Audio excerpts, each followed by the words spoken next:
Hi everyone, I'm Alyssa, And I'm Adam. and welcome to your weekly social.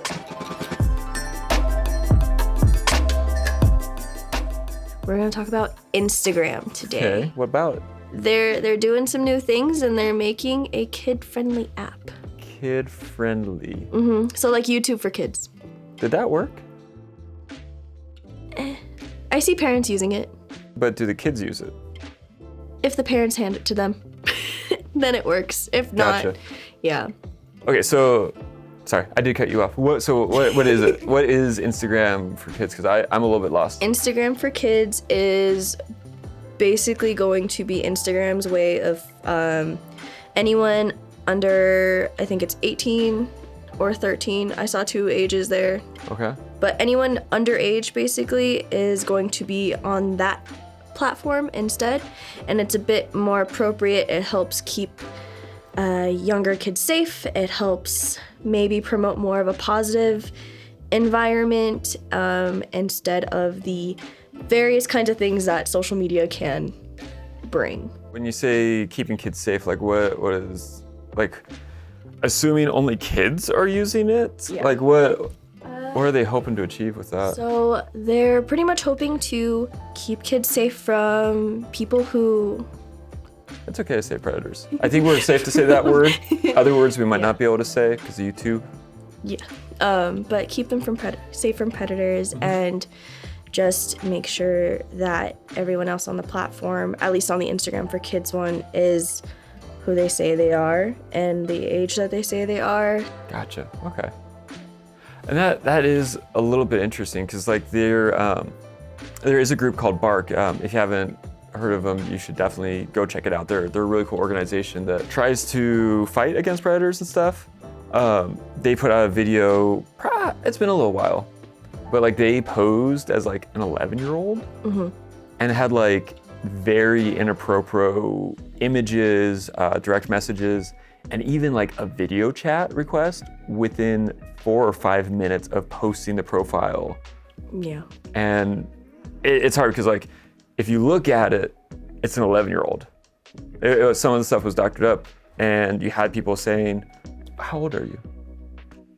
And granted, like I grew up in a different time, like chat rooms, like old school IRC chat rooms. It was just, ASL, age, sex, location. Oh. And it's like, okay, well that's, I didn't know that. yeah. I didn't know that. Yeah, that was kind of the weird trendy thing. And like, I played on the online games like Yahoo Chess. I don't know if you identify with that in any way. I've played some like online games and stuff like that where there are chat rooms involved, and so... Like what?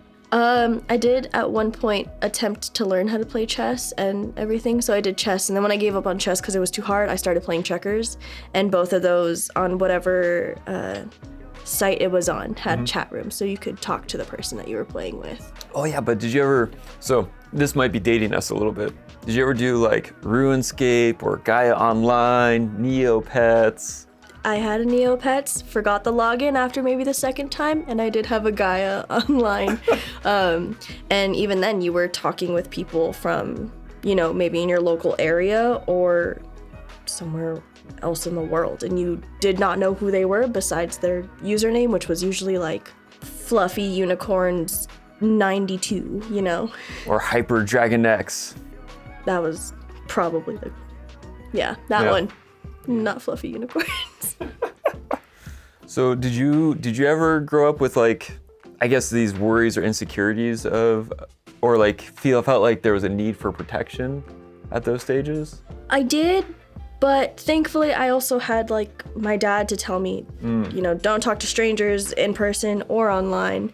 And so anytime I was playing an online game, after I tried to learn checkers and chess, I was always aware of who I was talking to, and I never shared any personal information, and even just kind of kept myself as anonymous as you could on a game and thing like that. So then what do you think the difference is from like what we may have grown up with this Instagram stuff? Like we like Instagram for advertising, like it does work, it is effective. Yeah.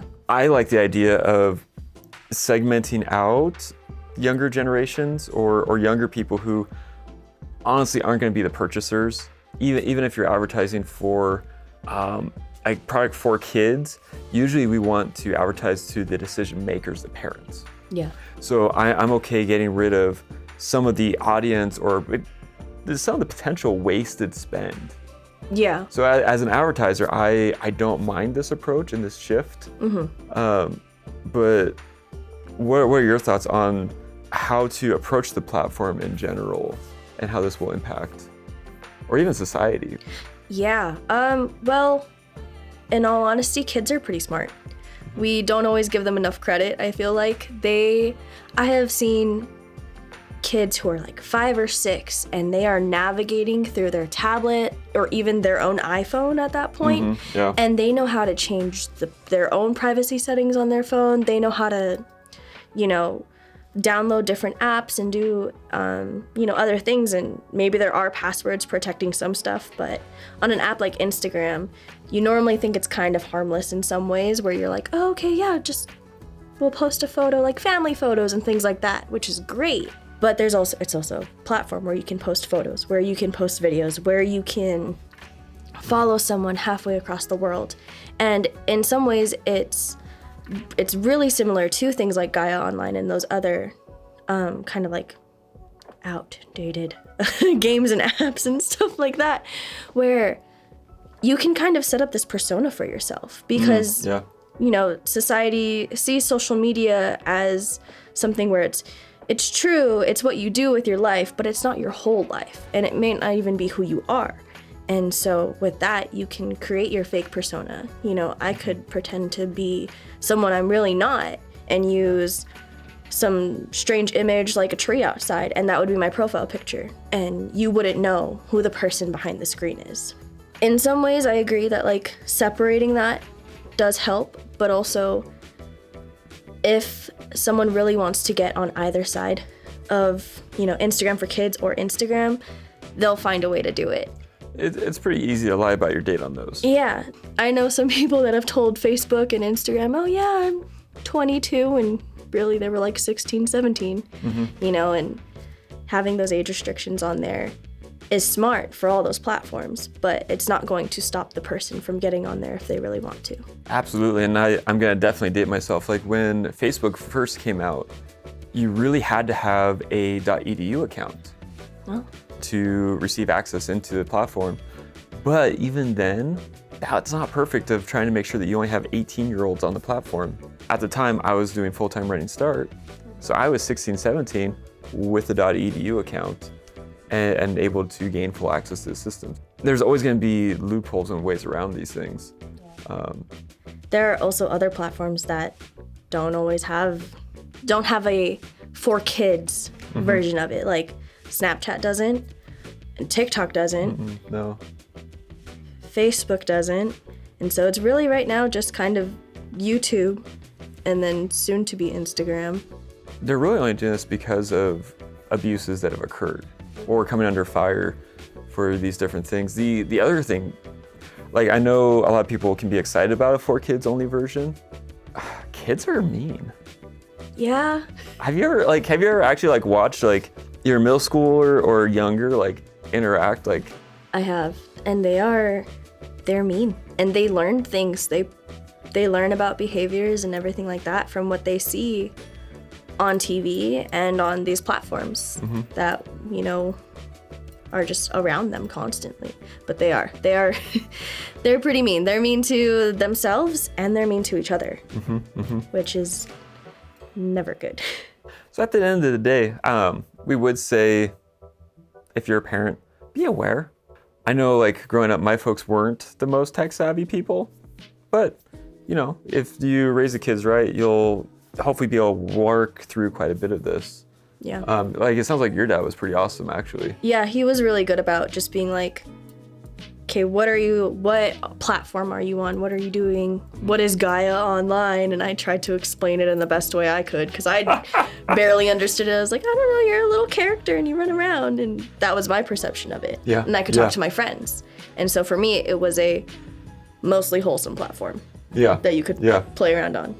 And I think that's what most creators intend for. Oh, I don't think anyone's out there intending to create openings for abuse. It's just, No.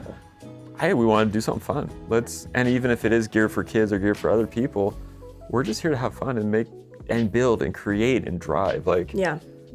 I sometimes enjoy the for kids version because there's usually some pretty wholesome stuff on there. oh, sure. Yeah. Like YouTube for kids, there's a lot of different videos. Coco Melon. I've seen some Daniel Tiger stuff. oh, yeah, Daniel Tiger's Daniel Tiger's awesome. really good. I mean, there's a little song that plays in my head every now and then that I remember. And so it's good to have those resources because then you know that that's being created for that audience and that's being made for that particular audience. So if we advertise on those platforms, we know who we're advertising to. And even in the broader ones on the bigger platforms, it's kind of the same thing. We know who our target audience is and who we're trying to attract for whatever we're trying to market at that moment. Well, thank you so much for joining us today. Thanks for listening to us talk. If you like this video and other videos, you should watch all of our other videos. You should also hit the bell, click follow, check out our other social platforms. Yeah, we're on Instagram, we're on TikTok, we're on Facebook, And LinkedIn. and LinkedIn. And we made a link tree. We do. We need to decorate it We like have Christmas. that. Yes. Christmas. Have a good day. Bye, guys.